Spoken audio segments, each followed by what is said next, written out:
Да, походка. Мигаете ли само?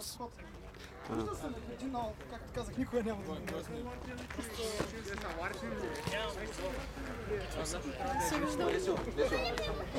Някой въобще слуша ли ги? се опитам да знае. Но ми се струва като изключително демонична книга. Така, вижда се злината в очите.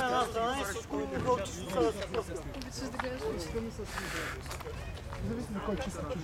Кои учи обаче? Интересно. Ще научих сам. Ти дебил ли си? Има само един начин да разбере. Или по-точно един начин да ти кажа. Обикновено един тема трудно се познава.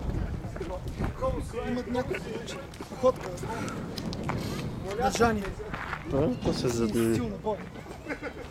Но доста интересно да се намери някой път. Желаещ? Можем да се осигурим, ако искаш. Или те е страх? Намери човека, на който кажеш, че го е страх. Нека види.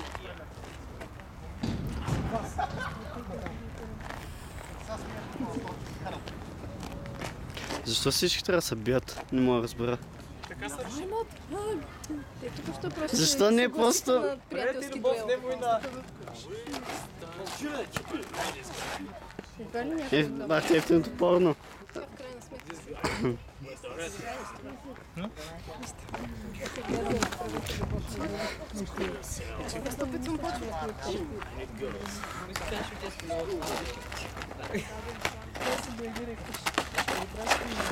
Like a boss.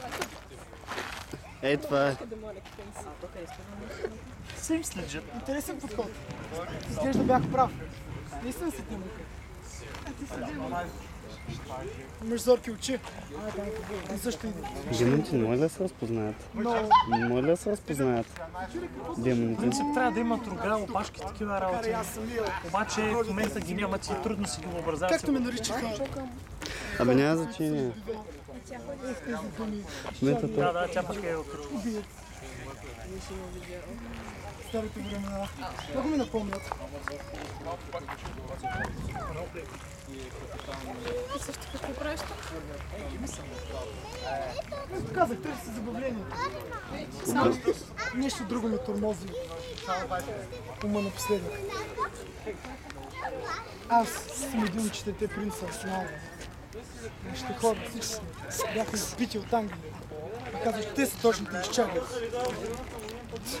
Воля на Бог. Ако беше на Бог, всички щяхме да сме живи, но явно не става точно така. Вярно, основите преселение, всичките глупости, които се говорят. Но бих казал, че както тук и в други светове могат да се принесат хора. От тук ли си или някъде друго? Много далеч. Казаха ми, че всичките ми братя и сестри бяха избити. Не знае. Не съм се връщала там. Разбира се, че не се връщала.